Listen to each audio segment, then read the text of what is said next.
На сёння 27 жыхароў Брэсцкай вобласці падтрымалі рэспубліканскую акцыю і здалі ў абласную міжраённую інспекцыю аховы жывёльнага і расліннага свету амаль 4 кіламетры сетак і 17 адзінак іншых браканьерскіх прылад.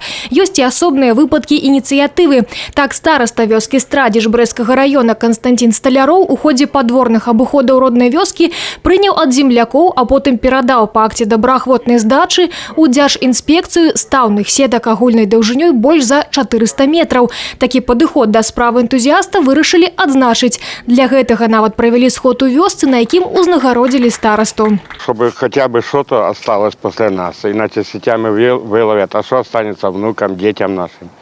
Вот. Это считаю, что долг каждого гражданина. Это не поступок, а долг каждого гражданина. Если что-то запрещено, значит его делать нельзя.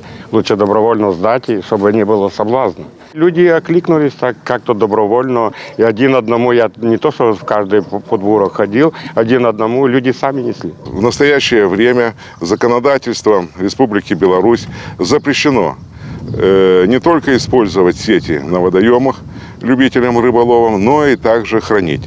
За нарушение и хранение сетей, запрещенных снастей грозят штрафные санкции. Так, например, за нахождение на водоеме сеткой штрафные санкции начинаются от 20 базовых величин.